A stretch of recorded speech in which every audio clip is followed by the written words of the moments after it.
Esse assunto sobre o culto aos anjos, lá de Colossenses capítulo 2, versículo de número 18, ele é tão interessante, ele é tão extenso, que eu resolvi dar aí mais uma pincelada, falar um pouquinho mais sobre essa questão. Por que culto aos anjos? Por que Paulo rebatia? Por que Paulo se opunha? O que aconteceu? É que na verdade é o seguinte, olha, em Atos dos Apóstolos, no capítulo de número 7, Estevão, o primeiro mártir registrado, né, da igreja, ele deixou bem claro que ao invés de Deus, como se entende nas traduções do Velho Testamento, onde a palavra Elohim, que poderia ser utilizada para qualquer entidade e inclusive a Deus, todos os textos onde se falava Elohim foi traduzido como Deus no nosso idioma e em algumas outras línguas, em caixa alta ou com a primeira letra maiúscula, dando a ideia de que se referia, clara ou especificamente, ao Deus verdadeiro, quando na verdade essa palavra Elohim poderia ser qualquer tipo de entidade, inclusive Jesus, o Pai, Satanás, os anjos caídos, enfim, qualquer ser que aparecesse lá de forma miraculosa, de forma glamurosa, de forma impressionante, com algum tipo de manifestação supostamente divina, ele era assim chamado por aqueles homens, ou tido por aqueles homens como Deus. Daí, por má interpretação, por má compreensão dos tradutores, foi que em todos os locais onde estava escrito ali o tetragrama, ou a palavra Elohim, dando a entender que era ou podendo ser Deus, foi traduzido como Deus. Mas Deus, nós temos que conhecê-lo pela perspectiva de Cristo. Por Jesus nós conhecemos Deus, porque Jesus revelou Deus, seu modo de pensar, seu modo de agir, seu amor. Então, se você quer conhecer Deus, você tem que conhecer o Deus pregado por Cristo, o Deus expresso por Cristo. Porque Paulo disse em Hebreus, no capítulo 1, que Jesus Cristo é a expressa imagem de sua pessoa e que sustenta todos nós pela palavra do seu poder, ou seja, pela palavra de Deus. Ele sustenta todos nós. Então, Jesus falou, quem vê a mim, vê o Pai. Jesus falou, crede que eu estou no Pai, que o Pai está em mim, crede ao menos por causa das mesmas obras. Eu não vim para falar de mim mesmo, ele diz. Ele fala, olha, as palavras que eu vos digo não as digo de mim mesmo, mas o Pai foi quem me deu mandamento sobre o que hei de dizer, sobre o que hei de ensinar.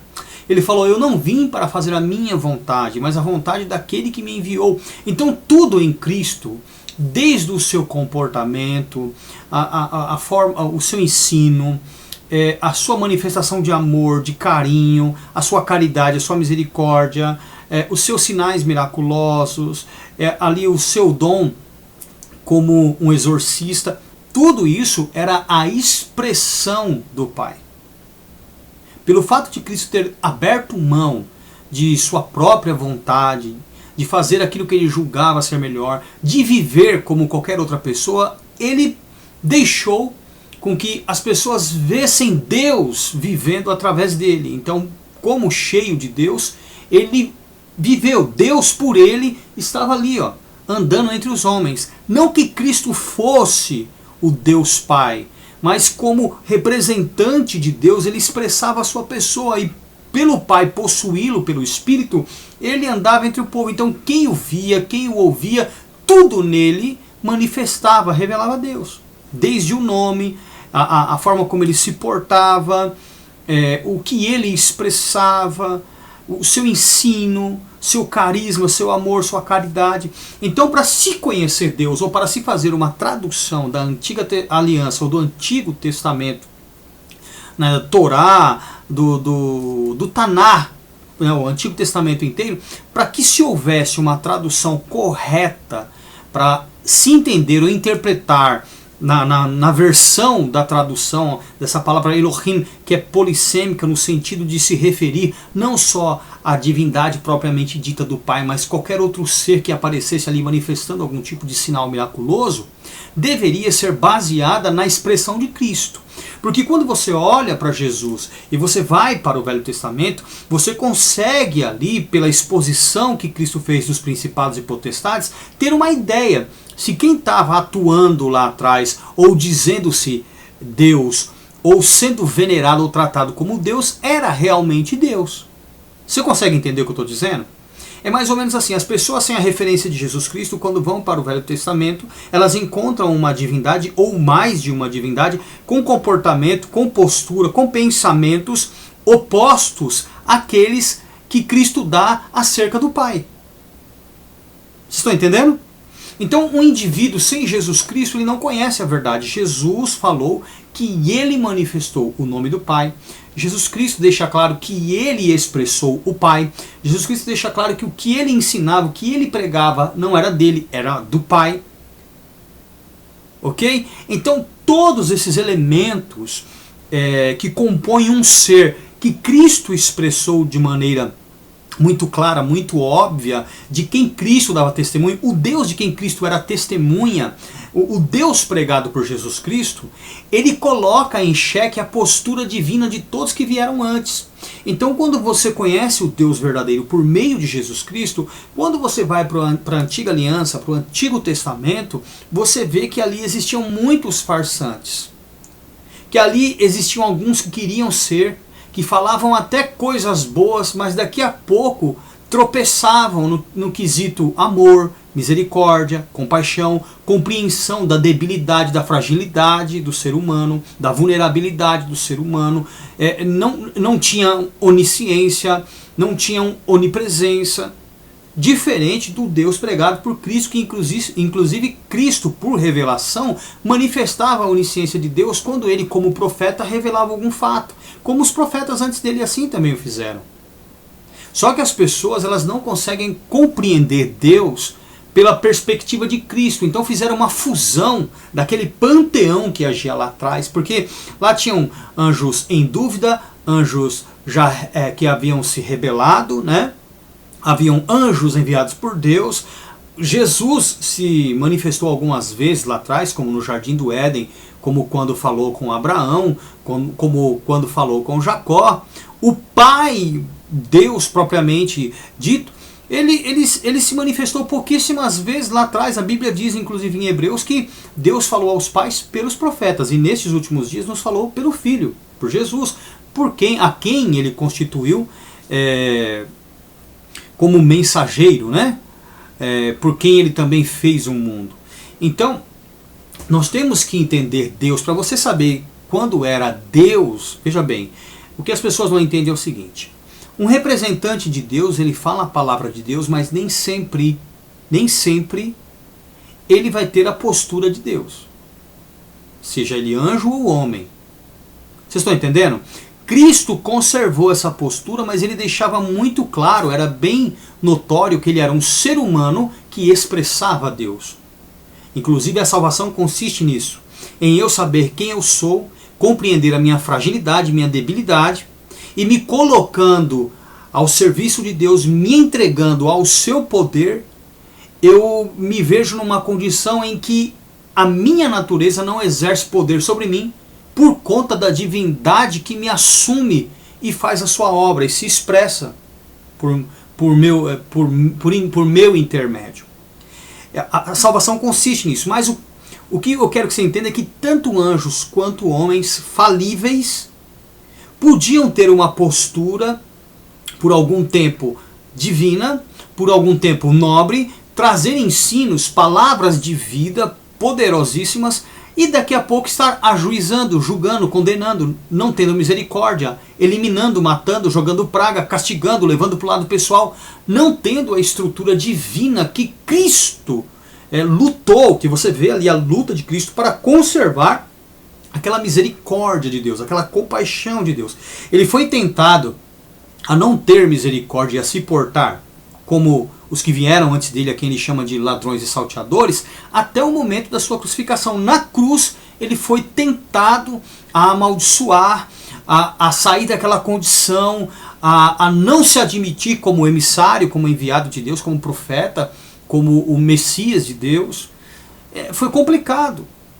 Então, quando você vai para Jesus Cristo e o ouve e vê a forma como ele age, você vê o Deus verdadeiro, o puro Deus. Não fragmentos. Você não via em Cristo fragmentos da personalidade de Deus, do pensamento de Deus, do sentimento, da sabedoria de Deus. Não. Você vê em Cristo a expressa imagem da pessoa de Deus pelo fato de ele ter aberto mão de si, de sua própria vontade, por conta da sua abnegação. Ao contrário dos anjos que vieram antes, que se posicionavam, né, como porta-vozes e ao mesmo tempo queriam aí gozar da divindade, eram vaidosos, se achando superiores aos seres humanos, né? E os próprios homens que já tinham essa vanglória, essa vaidade, como os romanos, de se autodivinizar, como os egípcios de se autodivinizar para exercer poder sobre as pessoas. Então esse costume, né, que havia dos adoradores, dos idólatras, os cegou, porque eles trouxeram a ideia de que Deus, sendo Deus, ele não poderia ser chamado de mal mesmo fazendo maldades. Daí vem-se a ideia errada de onipotência, porque o verdadeiro poder não está em eu ser uma divindade e por conta disso fazer o bem ou o mal e não dar a ninguém ou tirar de qualquer pessoa o direito de me julgar como mal, pelo fato de eu me esconder por trás do título ou da condição divina. Ok? Quando na verdade o sentido de onipotência é aquele expresso por Cristo, que ele poderia dar ordem aos seus anjos, né? E os anjos viriam e tirariam ele daquela situação. Ele poderia, de repente, como o príncipe do reino, como o herdeiro do trono, digamos assim, o filho de Deus, ter feito coisas ali, ter dado ordem para anjos e ter aniquilado todo mundo.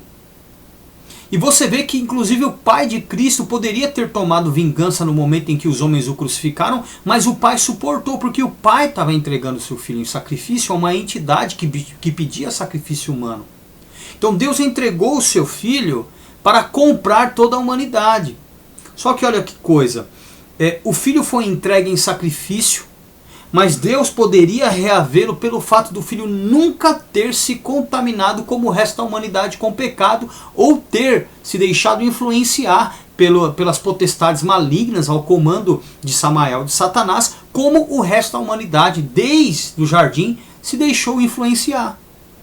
Então Cristo foi um que, como eu e como você, sujeito, vulnerável, passivo de erros como eu e você, ele veio vestido, né, com essa vestimenta tão frágil, tão debilitada, tão vulnerável, mas ele não permitiu que essa vulnerabilidade, que essas inúmeras sensações, desejos, vontades, essa mente vingativa, invejosa, perversa, que não quer perder, que não aceita ser humilhado, exercesse poder sobre ele. Por isso ele expressou Deus, porque Deus é assim, Deus é humilde, Deus é simples. Sendo ele quem é, a sua onipotência está justamente em tendo o poder para não aniquilar quem ele quer, ou quem mereça. Porque eu acredito que Deus não queira a aniquilação de ninguém, porque Paulo diz que a vontade de Deus é que todos sejam salvos. Você está entendendo o que eu estou dizendo?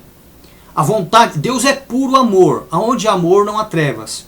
E mesmo Deus sendo amor e justiça simultaneamente, o que se entende é que há sofrimento em Deus em ter que ajuizar ou ter que ficar calado e não poder fazer nada pelo fato de que Satanás elimina aqueles que são dele, não os de Deus.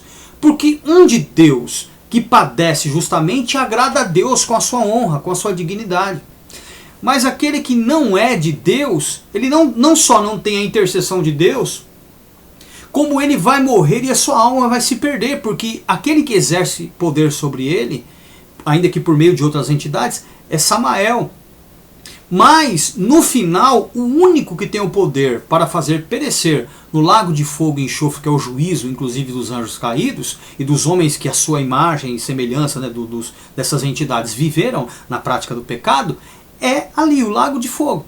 Então Deus tem esse poder e é lamentável. Uma coisa que as pessoas não entendem é o seguinte, é que para Deus é lamentável, não é agradável para um Deus de amor, para um Deus de misericórdia, ter que, por conta de, né, da postura, da falta de fé, dos maus comportamentos, da transgressão dos seus mandamentos, ter que ajuizar quem ele gostaria de salvar. Aquele a quem ele, por quem ele entregou o seu próprio filho, para que por meio do seu sacrifício fosse ali purificado dos seus pecados, das suas transgressões, fosse comprado para ele. É complicado, mas as pessoas, por não terem essa perspectiva, essa ótica, essa ideia de quem é Deus expresso por Cristo, em seu comportamento, o Deus pregado por Jesus, as pessoas, por não saberem, não conhecerem o Deus Pai de Jesus Cristo, quando elas vão para a antiga aliança e elas veem aquelas inúmeras entidades matando os pecadores, aqueles que não fossem povo judeu, eles ordenavam inclusive o estupro de suas mulheres, das suas crianças, das suas meninas, mandavam matar menino de colo até idoso, mulheres que não fossem mais virgens, ofereciam, pediam sacrifícios de animais, aceitavam e pediam sacrifícios humanos. Toda aquela prática, quando a pessoa não conhece o Pai de Cristo, ela acha que aquele comportamento era divino, era um comportamento devido à onipotência de Deus, mas na verdade ali eram manifestações da ira de seres, muitas vezes confusos, como eu e você, rebeldes, como eu e você, que pecaram, como eu e você, que cometeram uma série de coisas que não deveriam ter cometido por indignação, por revolta, talvez até querendo de alguma maneira valorizar as coisas de Deus, mas da maneira errada. E entre esses seres haviam também aqueles que já haviam se corrompido, se rebelado, e que estavam ali sob o controle de Samael, que nós conhecemos como adversário, Satanás, ou enganador, diabo, né? São termos aí, um hebraico e outro grego. Mas enfim, por conta desse número, esses inúmeros seres, eles fizeram a junção de todos e criaram uma entidade que eles acreditam ser o Pai de Jesus Cristo, a quem eles chamam de Deus onipotente, quando na verdade não é nada disso. E por conta da falta de entendimento e de revelação a esse respeito, na face da terra hoje existem pessoas acreditando que Deus faz o bem e faz o mal, por conta também de interpretações de alguns textos, como de Isaías, né?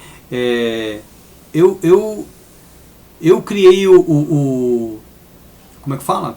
Eu criei o bem e eu fiz o mal, eu criei o mal, eu fiz o bem, eu não me lembro muito bem, outra hora eu falarei sobre isso, mas é um texto que tem, o profeta Isaías traz essa citação, mas ali é uma compreensão errada. O que Deus está querendo dizer ali é que ele criou o bem e o mal pelo fato de ele ter criado alguém, e dali surgiu o bem e o mal, e não é que ele faz o mal ou faz o bem, não é nesse sentido.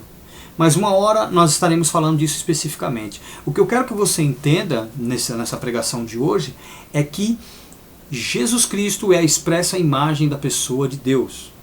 E que o culto aos anjos, ele acontecia não conscientemente. O homem não falava, eu estou venerando o anjo tal, como hoje a Igreja Católica faz, que já é um costume que eles tinham quando adoravam os seus deuses ali, que inclusive eram os mesmos deuses do panteão grego, só que com outros nomes, com nomes de astros, né? De planetas e tal. A Igreja Católica hoje traz essa veneração porque ela herdou isso do costume greco-romano, que já fazia isso com as supostas divindades, que eu acredito que eram também anjos caídos, que eles veneravam ali como se fossem deuses, assim como em todas as outras religiões na face da Terra. Mas o que eu quero que você entenda é o seguinte: o culto aos anjos, ele era totalmente encoberto. As pessoas não adoravam pensando que era anjos, eles adoravam pensando que era Deus, e por não saberem, veneravam, prestavam culto aos anjos, que é o que Paulo fala.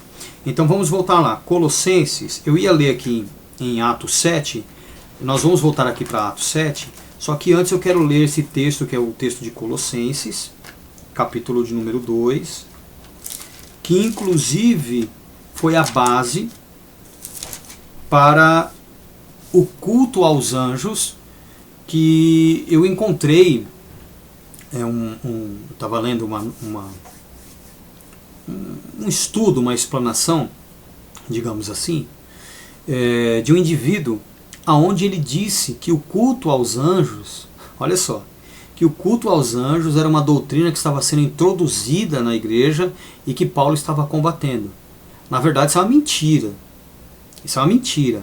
Na verdade, o culto aos anjos a que Paulo se referia era justamente o fato de que alguém estava venerando como se fossem divindade entidades angelicais, como aconteceu no Velho Testamento para os homens que não sabiam disso. E os anjos se aproveitaram disso. Tá? Então vamos lá, Colossenses capítulo de número 2. Eu quero ler desde o versículo de número 4 até o versículo de número 19. É uma leitura um pouco extensa, mas ela é muito esclarecedora, então eu peço que você preste bastante atenção. Começa assim. Digo isto para que ninguém vos engane com palavras persuasivas. Então Paulo, ele estava trazendo um esclarecimento para que as pessoas não se deixassem enganar por aqueles que pareciam ser bem convincentes acerca do que estavam dizendo ou do que estavam lidando, enfim. E ele diz no versículo 5: porque ainda que eu esteja ausente quanto ao corpo, fisicamente, contudo em espírito estou convosco, na formação, no entendimento, regozijando-me e vendo a vossa ordem e firmeza da vossa fé em Cristo. Ok? Então ele via naquelas pessoas uma postura, né, uma condição espiritual que naquela ele estava com eles, porque quando se fala de não estar presente fisicamente, né, em corpo, mas eu estou em espírito, Paulo não falava que seu espírito havia saído do corpo e ido até aquele lugar, porque se o espírito sai do corpo eu morro. Né? Paulo estava falando do espírito entendimento. Ele estava dizendo, eu preguei para vocês, eu formei vocês, por meu intermédio vocês passaram a ter fé em Cristo, então vocês têm o mesmo entendimento que eu tenho, vocês têm o mesmo espírito, então eu estou com vocês aí em espírito, ou seja, no mesmo entendimento. Ok? Não é o espírito, é que a teologia ela traz a ideia de que o homem é um espírito. O homem não é um espírito, o homem interior é uma alma. O homem exterior, que é o corpo físico, é um veículo para a existência terrena. Agora existe o espírito do entendimento, que é aquele que é formado, que pode ser trocado à medida que o evangelho é pregado, que também é espírito, ele forma um novo espírito pela fé que eu tenho no evangelho, que é um novo entendimento, que vai mudar totalmente a minha postura, que é chamado de novo nascimento, uma nova conversão, uma nova maneira de pensar. Beleza? Por que nova conversão? Porque tem pessoas que se convertem inúmeras vezes. Eu mesmo me converti inúmeras vezes até chegar na fé que eu tenho hoje. Então foi um processo bem árduo, bem longo, né? Foram muitos degraus aí a serem escalados, digamos assim. Então o apóstolo Paulo, ele não estava presente fisicamente, mas estava no mesmo entendimento, em espírito. Por aqueles que por ele, pelo seu entendimento, pelo seu espírito, tinham sido formados, ok? Versículo 6. Como, pois, recebestes do Senhor Jesus Cristo, assim também andai nele. Andai nele. Como vocês receberam de Jesus Cristo, andai nele, se portando como Jesus Cristo. Arraigados e edificados nele, e confirmados na fé. Então nós temos que ser edificados em Cristo. Cada dia mais crescer em Cristo, nos parecermos mais com Cristo, nos portando como ele, certo? Ele é a ideia do homem rendido a Deus, do homem possuído por Deus, do homem que expressa Deus, do homem veículo de Deus, do homem salvo. Quem não se portar, quem não alcançar a estatura de Cristo, não terá salvação. Ok? Arraigados e edificados nele e confirmados na fé, assim como fostes ensinados, crescendo em ação de graças, cada vez mais, praticando mais as obras de Deus, as obras de Cristo. Sendo bom, generoso, misericordioso, cada vez mais crescendo nisso. 7. Tende cuidado para que ninguém vos faça presa sua por meio de filosofias e vãs sutilezas, segundo a tradição dos homens, e segundo os rudimentos do mundo, e não segundo Cristo, segundo os rudimentos do mundo, como os homens pensavam antigamente, adoravam os anjos pensando que era Deus. Entenderam isso? Então nós não podemos mais viver nos rudimentos. Nós hoje em Cristo foi exposto, né, foram despojados e expostos os principados e potestades. Hoje nós sabemos quem é Deus por meio da pregação de Cristo, por meio do que Cristo expressou. Então, em Cristo, nós que conhecemos o Deus Pai pregado e ensinado por Cristo, expresso em Cristo, temos entendimento para ver quem são os despojados, os caídos, os que foram desmascarados, expostos lá atrás, os farsantes. Que traziam a palavra da vida, traziam a palavra de Deus, mas não expressavam o amor, a compaixão, a misericórdia de Deus. Aqueles anjos lá atrás que muitas vezes foram traduzidos, né, nos momentos que apareceram como divindades ou dizendo-se divindades, até hoje eles não conhecem o Evangelho. Vou te mostrar, deixa a mão aí, eu vou te mostrar. Olha, o apóstolo Pedro fala sobre isso.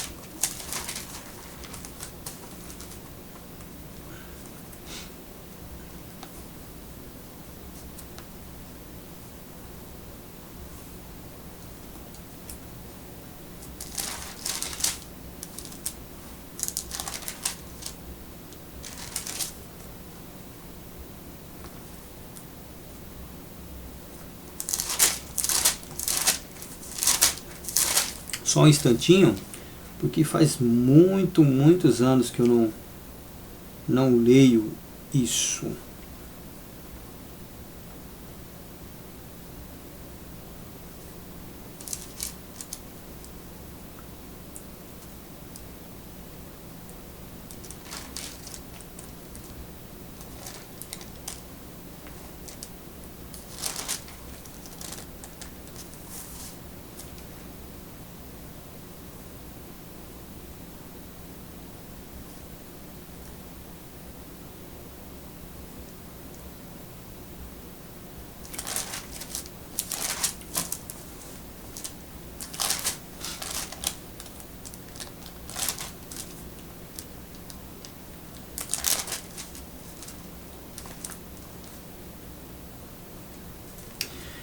Primeira Pedro capítulo 1, versículo 12, olha só.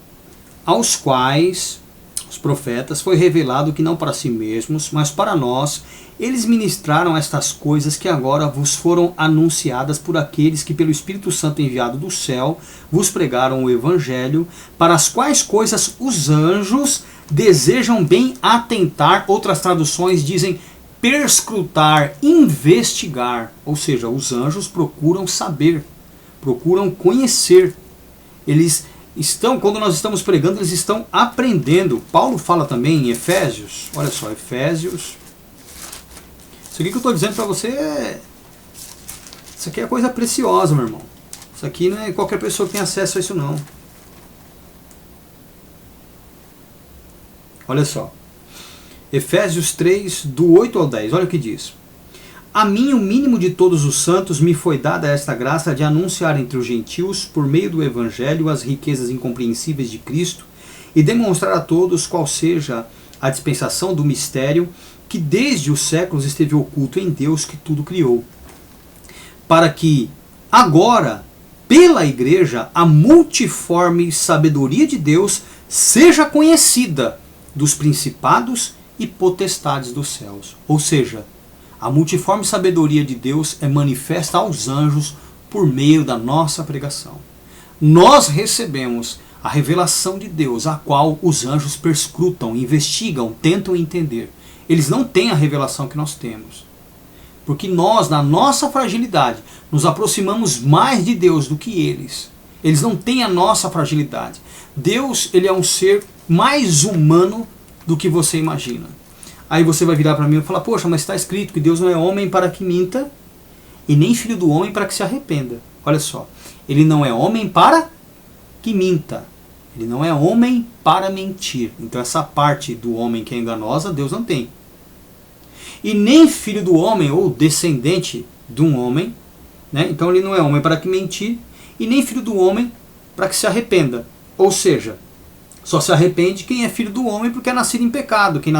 Quem é nascido ou quem é a pura essência da vida em santidade, não tendo que se arrepender.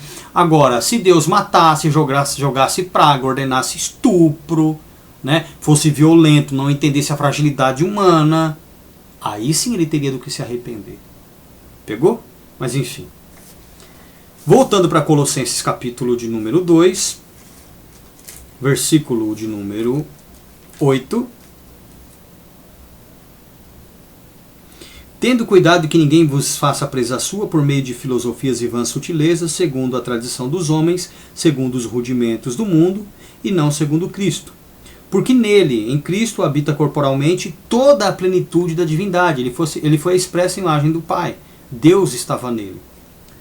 Como pode estar em mim e em você, se nós partirmos do princípio de viver como Jesus e sermos um templo para que Deus nele habite. Ou seja, um templo de Deus não pode haver pecado, idolatria, imoralidade, impureza. Não pode haver, Deus não pode habitar num templo onde ele não exerça poder, domínio, onde ele não seja um ministro, controlador. Entenderam? 10. Estais perfeitos nele, em Cristo, que é o cabeça de todo principado e potestade. No qual, em Cristo, estáis circuncidados com a circuncisão não feita por mão, no despojo do corpo da carne, a circuncisão de Cristo. Sepultados com ele pelo batismo, nele também ressuscitastes pela fé no poder de Deus, que é a palavra, que o ressuscitou dos mortos. E quando vós estáveis mortos nos pecados e na incircuncisão da vossa carne, ele vos vivificou juntamente e perdoou todas as vossas ofensas, havendo riscado a cédula que era contra nós em suas ordenanças, ou seja, a lei da condenação e da morte. A lei de Deus, veja bem, a lei de Deus opera a morte por meio da lei da condenação e da morte. Como funciona? A lei diz, não matarás, mas ela também diz que quem matar tem que ser morto. Olho por olho, dente por dente. Você está entendendo? Então, de um lado nós vemos a lei de Deus, que é a lei da misericórdia, da compaixão e do amor, mas essa mesma lei ativa a lei de Satanás quando alguém a contraria. Porque o que é o pecado? 1 João 3,4. O pecado é a transgressão da lei. Perdão.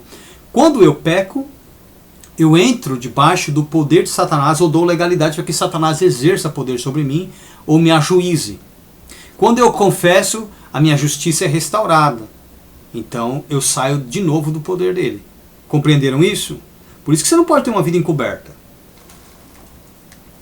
Então,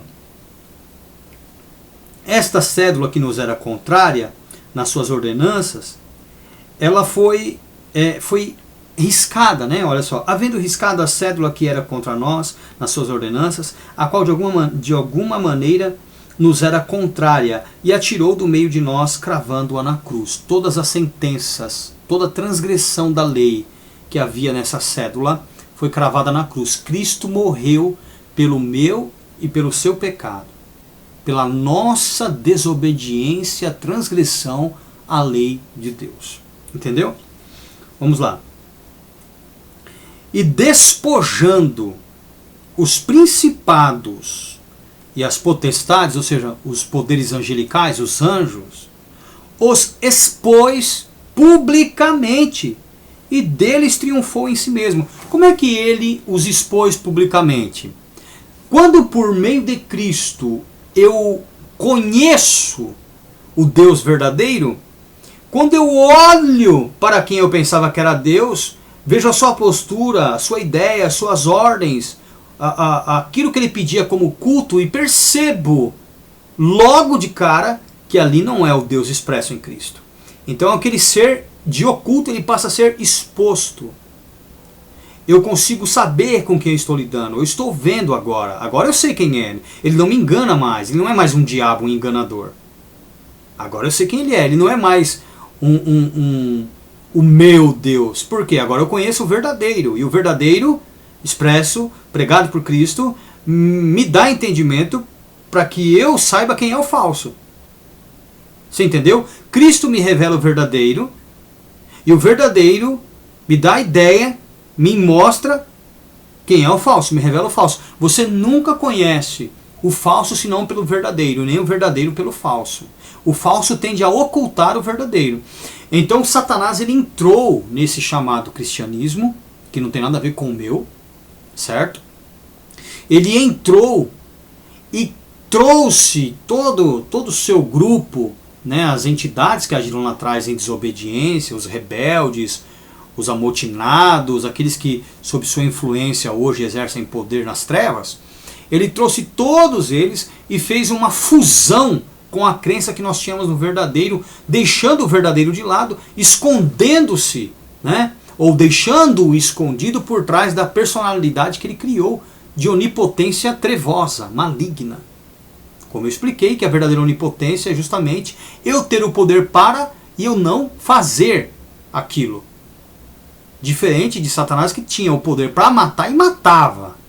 O desobediente, o pecador, ordenava estupro, ou seja, a lei não valia para ele, mas ele requeria que as pessoas praticassem.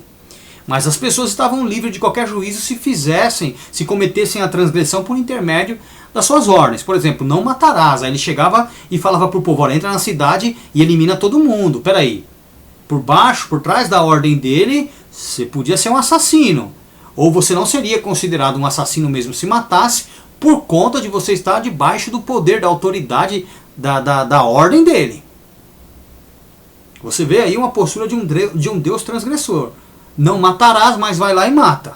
Ou seja, ali cai em contradição. É aí que, são nessas minúcias de detalhes, que nós percebemos a diferença entre as personalidades, a verdadeira e a falsa. Vocês estão entendendo o que eu estou dizendo? Aquela pregada por Jesus e aquela que nós vemos expressa lá atrás. Você pode perceber que todos os crentes hoje têm um comportamento vingativo, caluniador, difamador, maligno, são extremamente prostitutos, adúlteros, aqueles que não adulteram fisicamente não conseguem deixar de cobiçar, não deixam de se prostituir, mesmo com o corpo cansado, já eles usam dos métodos que o pessoal do mundo usa para se manter sexualmente ativo, não aceita mais a mortificação ou a limitação da sua natureza quanto às paixões mundanas, quanto ao desejo carnal, erótico e sensual. Eles são assim, camuflados. Tem aparência de, mas não são do. Vocês entenderam? Tem aparência de pessoas santas, mas não são do Deus verdadeiro. Elas são do Deus falso, são sepulcros caiados. E Jesus enfrentou esse tipo de crente e ele disse que esses judeus que haviam crido nele, que se portavam como os crentes de hoje, eram filhos do diabo. Por quê? O seu pai espiritual ou o seu Deus é aquele a quem você expressa, é aquele a quem você interioriza. Muitas vezes a pessoa ela tende a ocultar quem ela interioriza. Mas se houver uma pressão, se houver uma análise fria, você percebe em pequenos detalhes e você consegue chaves que despertam e colocam, fazem a pessoa colocar para fora quem ela verdadeiramente ela é desmascarada. Por isso que é necessário em Cristo conhecer a Deus, porque o mesmo efeito que nos traz Deus por meio de termos sido, de ter nos sido anunciado ou revelado pelo seu Filho, que nos dá a capacidade de reconhecermos quem são os falsos deuses, as entidades malignas que agiram lá atrás, se escondendo por trás desse título Deus, ou Elohim, ou Jeová, Yehoah, né? Assim também nós ganhamos o chamado discernimento espiritual para olhar para um indivíduo que diz ser crente e perceber que verdadeiramente ele não é, por conta de agir como seu Deus, Satanás.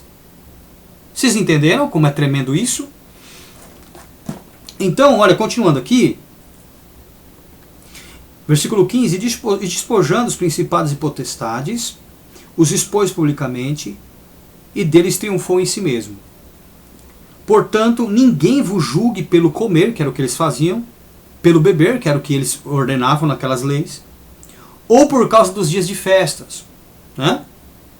Ou da lua nova, ou dos sábados. Os sábados aqui se referem a feriados, tá? E não sábado, sétimo dia, senão seria pecado transgredir o quarto mandamento. Beleza? Outro dia eu vou falar sobre o Shabá, sobre o sábado, beleza? Mas agora eu quero que você se atenha a isso aqui. Portanto, ninguém vos julgue pelo comer ou beber. Ninguém, porque era assim que as pessoas eram julgadas segundo a lei dos anjos, que era uma lei inútil. E por causa dos dias de festa, ou da lua nova, ou dos sábados. A lei inútil que eu chamo não eram as verdades ditas por eles. Não estou falando da palavra da vida que Moisés recebeu. Eu estou falando da lei da condenação e da morte, que era a consequência ou o juízo recebido pela desobediência dos mandamentos de Deus. Certo? E nós já iremos tratar sobre isso. lá em Atos 7. Tudo isso que são sombras, imagens, figuras, imitações das coisas futuras. Mas o corpo é de Cristo. Então toda essa festividade, essa consagração, ela é figura das coisas futuras que nós veremos lá na glória. São imitações. Tá? Como o tabernáculo, que é uma imitação. Uma hora você vai entender. Satanás era um enganador, ele é um imitador. Ele quis ser Deus, agir como Deus. Ele colocou o seu trono acima das estrelas de Deus, dos anjos de Deus. Uma hora nós entenderemos isso, mas vamos lá. Versículo 18. Ninguém vos domine a seu bel prazer com pretexto de humildade e culto dos anjos.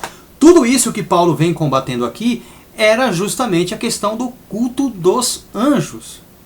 Tá? Então o que esse indivíduo falou na sua nota, falou ali no seu artigo, não tem nada a ver.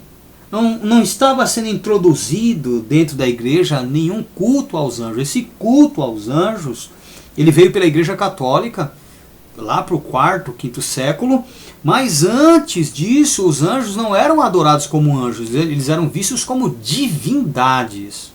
Quando eles vinham, eles eram venerados como deuses.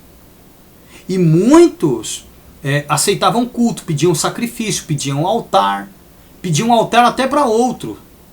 Até para o outro. Eu já vou mostrar isso para você. Ninguém vos domine a seu bel prazer com pretexto de humildade e culto dos anjos, metendo-se em coisas que não viu, estando debalde, à toa, inchados na sua carnal compreensão. Então quando o cara é carnal, o cara não entende. Aí fica cantando um hininho para anjo dentro da igreja, tem anjos voando neste lugar. Ai, louvado seja Miguel, Gabriel, Rafael, meu querido. E não ligados à cabeça, do qual todo o corpo, provido e organizado pelas juntas e ligaduras, vai crescendo em aumento de Deus, até alcançarmos a estatura de Deus, né? Em aumento dado por Deus, para que nós possamos ter a sua imagem como Jesus Cristo teve, tá? Então, o culto dos anjos. O que é o culto dos anjos? Cultuar os anjos é simplesmente venerar um anjo como uma divindade, sem saber que é um anjo, que era o que acontecia no Velho Testamento. Ok? Era o que acontecia no Velho Testamento. E eu vou te provar isso. Beleza? Eu vou te provar isso. Vamos lá. Atos dos Apóstolos, capítulo de número 7, como eu havia dito no princípio, que acabei pulando para Colossenses, porque era o texto base para isso. Desde o vídeo de número 1, do culto aos anjos, eu já havia citado esse texto, que foi justamente esse versículo 18, especificamente de Colossenses 2, sobre o artigo que eu li, aonde o indivíduo trouxe essa falsa ideia, não sei de onde ele tirou isso, de culto aos anjos. Tá? Mas vamos lá. Em Atos capítulo de número 7, o primeiro mártir da igreja, Estevão, ele era mestre e ele trouxe algumas revelações que você só vai ver essa profundidade desse conhecimento, a extensão disso, a continuidade nisso, muito acentuada em Paulo.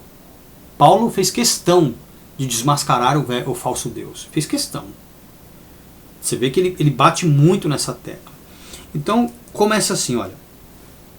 Eu vou ler desde o versículo de número 30 para você entender. Tá bem? Diz assim, ó. E completados 40 anos, apareceu-lhe o anjo do Senhor a Moisés no deserto do monte Sinai, numa chama de fogo de um sarçal. Apareceu a Moisés um anjo do Senhor, um anjo de Deus. Certo? Então Moisés, quando viu isto, se maravilhou da visão. Ele ficou maravilhado dele ver ali, do que ele viu. Na verdade, o que Moisés queria ver, se você ler lá depois em Êxodo, se eu não me engano, acho que Êxodo 4, se eu não me engano. Deixa eu ver se é isso mesmo. Eu acho que é isso mesmo, acho que é Êxodo 4. Faz muito tempo que eu não leio o Velho Testamento. Não, não é Êxodo 4. É Êxodo 3, tá? O que Moisés queria, ele já tinha visto o anjo.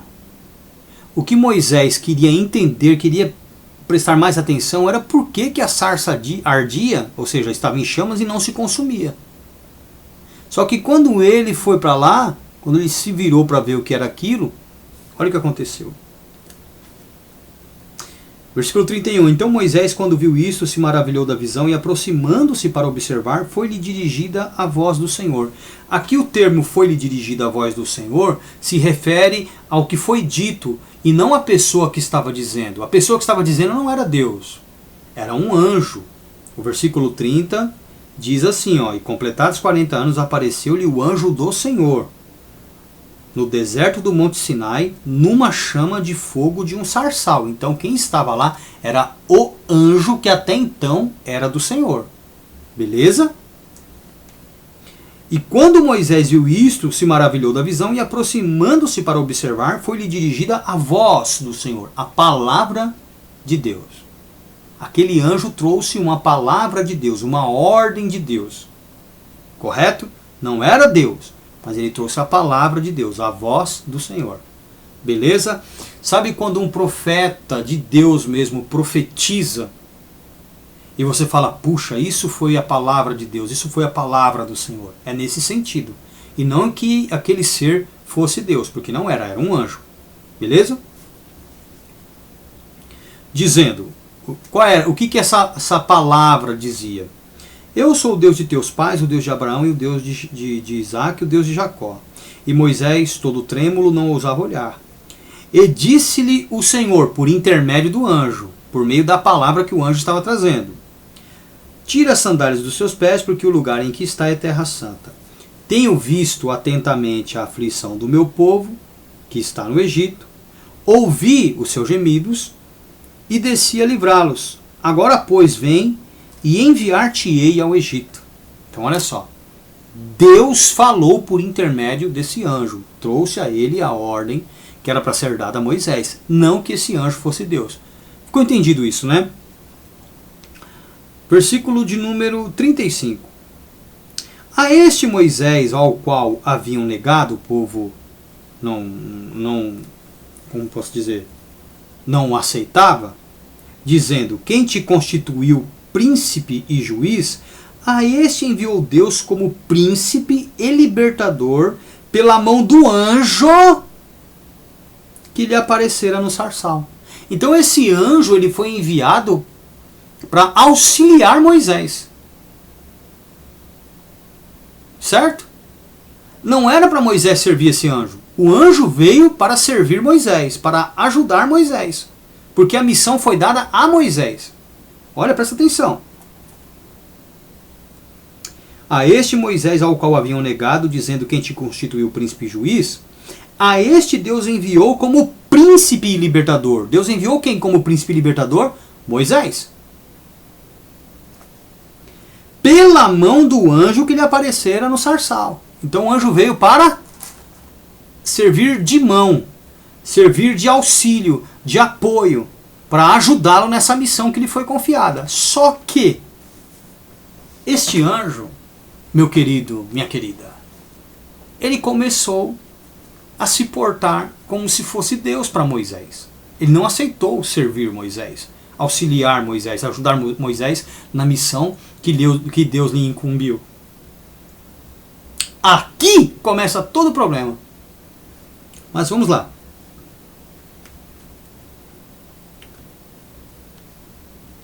Versículo 36. Foi este Moisés que os conduziu para fora, fazendo prodígios e sinais na terra do Egito e no Mar Vermelho e no deserto por 40 anos. Quem é que fazia os sinais e prodígios? Moisés. Este é aquele Moisés que disse aos filhos de Israel, o Senhor vosso Deus vos levantará entre vossos irmãos um profeta como eu, a ele ouvireis. Ele profetizava acerca de Jesus Cristo. Beleza? Este Moisés é o que esteve na congregação no deserto com o anjo que lhe falava no Monte Sinai. Não era Deus que falava com Moisés. Não foi Deus que estava lá no Monte Sinai. Não era Deus. Quem estava lá? O anjo que lhe falava no Monte Sinai e com nossos pais, o qual, olha só, o qual recebeu as palavras de vida para nos dar. Vamos ler aqui, desde o versículo 38. Este Moisés é o que esteve entre a congregação no deserto, certo? Com o anjo que lhe falava no monte Sinai e com nossos pais, o qual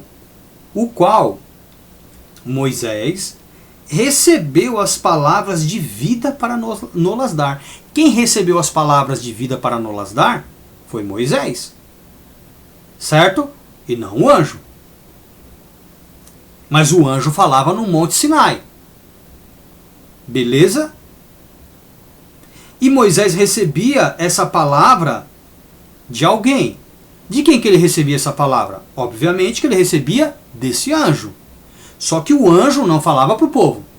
O anjo falava para Moisés e Moisés falava para o povo. Beleza? Só que esse anjo ele trazia a voz do Senhor, a palavra de Deus, que era a palavra da vida. Mas esse anjo também ordenou estupro, matança, assassinato. Uma série de desgraças. Beleza? Então, de auxiliar a Moisés, de ajudar Moisés, ele passou a ser uma divindade sobre Moisés. Vamos continuar. Ao qual Moisés, nossos pais não quiseram obedecer. Antes o rejeitaram em seu coração, voltaram para o Egito. Dizendo a Arão, faze-nos deuses que vão adiante de nós, porque esse Moisés que nos tirou da terra do Egito, não sabemos o que lhe aconteceu. E naqueles dias eles fizeram o bezerro de ouro e ofereceram sacrifícios ao ídolo, e se alegraram nas obras das suas mãos. Mas Deus se afastou e os abandonou. Quando eles fizeram isso, o que Deus fez? O verdadeiro Deus fez o quê? Se afastou e os abandonou. Mas aquele anjo do Monte Sinai não deixou eles. Permaneceu até a época de Jesus, sendo a divindade de Israel como é até hoje na vida dos crentes. E vocês vão perceber depois isso. Mas Deus se afastou e os abandonou a que servissem ao exército do céu. Quem é o exército do céu? Os anjos. Entenderam? Como está escrito no livro dos profetas. 2 pontos. O que está escrito lá? Porventura, me oferecestes vítimas e sacrifícios no deserto por 40 anos, ou casa de Israel? Espera aí. Se não foi a Deus que se ofereceram as vítimas que foram mortas ali e os sacrifícios de animais, foi a quem então? Ao exército dos céus. Ao anjo que estava no monte Sinai. Antes, o que o povo fez ao invés de oferecer a Deus? Não foi a Deus que ofereceu sacrifício, porque Deus não aceita sacrifício animal e nem sacrifício humano. E eu vou te provar que Deus não aceita sacrifício animal. Em Coríntios, 1 Coríntios, capítulo 8. Deixa eu ver se é isso mesmo.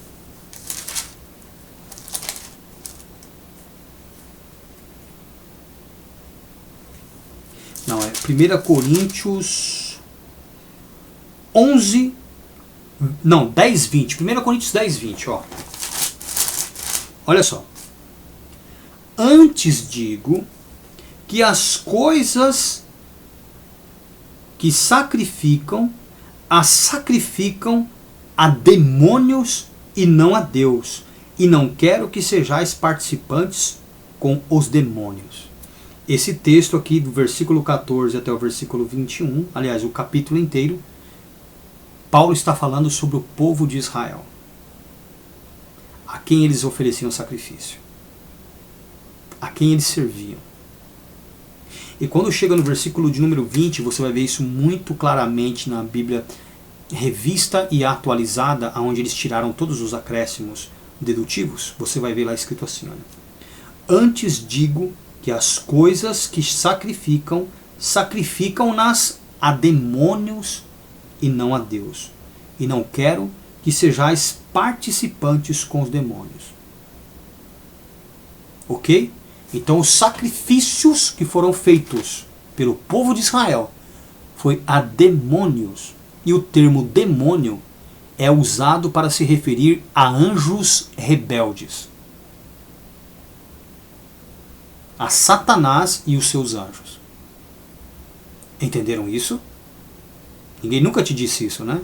Pois está aqui, ó, 1 Coríntios, capítulo 10, você vai ver claramente do jeito que eu estou falando na Bíblia, versão revista e atualizada, que vai estar escrito assim: antes digo que o que sacrificam, sacrificam aos demônios e não a Deus.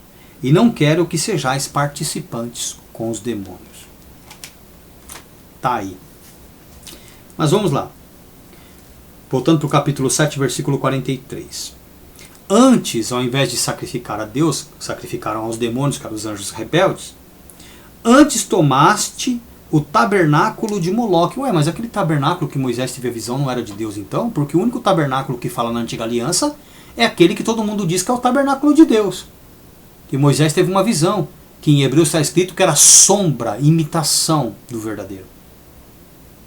E aqui Estevão está dizendo que aquele tabernáculo era de Moloque, porque se oferecia nele sacrifícios.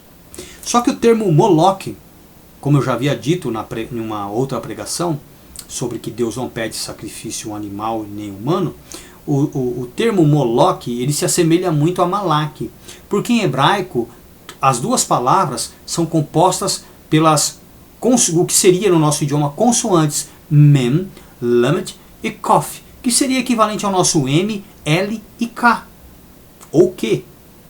Ok? Só que a vocalização, ela surge quando eu entendo do que se fala ou de quem se fala. Por exemplo, se eu não entender que se refere a um anjo, mas sim a uma entidade maligna, eu vou dizer Moloque, aonde a vocalização, o som de O, só aparece na pronúncia, porque eu sei a quem se refere. Mas se eu souber que se refere que não se refere aos demônios, mas a um mensageiro celeste, eu vou dizer então Malak. A vocalização, o som de alfa, de A, surge na pronúncia. Mas ali está Mem, Lamed, Kof, M-L-K. E se eu não souber a quem se refere, eu posso tanto levar essa palavra para uma entidade, quanto falar de anjos de Deus. Ou de qualquer outro tipo de anjo. Então, antes tomaste o tabernáculo de Moloque, e a estrela do vosso Deus Renfã, que é essa hoje que tem na bandeira de Israel, que os crentes idiotas, não sabendo disso, põem até dentro de casa essa desgraça. Mas enfim. Antes tomaste o tabernáculo de Moloque, a estrela do vosso Deus Renfã, que eles dizem que é a estrela de Davi, mas não é, que na verdade era de Moisés, que Moisés usava, que é o hexagrama, para dominar os demônios. Mas isso aí é assunto para um outro dia. Figuras que vós fizestes para a adorar, transportar-vos-ei para além da Babilônia. Vocês vão sofrer o juízo por conta do que vocês fizeram. Estava entre nossos pais no deserto o tabernáculo do testemunho. Qual era o tabernáculo do testemunho? O de Moloque. Como ordenara aquele que disse a Moisés que fizesse segundo o modelo que tinha visto. Quem era esse aquele? Aquele aqui se refere a quem? Ao anjo do Monte Sinai, certo? E junto com os outros anjos foram pedir sacrifício, enfim. Eu vou pular logo para o versículo de número 53, depois você pode ler inteirinho, tá? 53 diz assim, ó: vós que recebestes a lei por ordenação ou por ministério dos anjos e não aguardastes. Então, os anjos trouxeram a lei. Só que a lei era a palavra da vida. Entregaram a Moisés e Moisés à comunidade de Israel. Só que também trouxeram o quê? A lei da condenação e da morte. A lei da maldição. A lei do pecado. Ou seja, você mata, você tem que morrer. Não é você mata, você tem que ser perdoado. Você mata, você tem que morrer. Ao invés de ensinar pro viúvo ou para a viúva, para a vítima daquele assassinato, a amarem o homicida, não. Era pedido para que se fizesse o mesmo com o homicida. Ou seja, você matou, você vai ter que morrer. Vocês entenderam? Aí dá uma lei assim, ó: não adulterarás. Aí o cara escolhe 3, 4 mulheres para ele. Não é? Que contradição, né? Mas enfim. Eu vou dar continuidade a essa pregação explicando isso de forma mais aprofundada. Mas fica para um terceiro vídeo. Eu espero que vocês tenham gostado. Eu não quero ser aqui prolixo, nem muito extenso. Eu quero que você compreenda da forma mais simples possível o que estava acontecendo.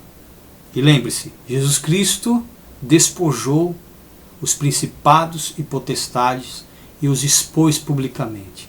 Através de Jesus Cristo, nós conhecemos o Deus verdadeiro. E por meio dele, graças a Deus, nós podemos saber quem é Deus, quem é o nosso Deus, conhecer o nosso Deus. Deus te abençoe e até a próxima.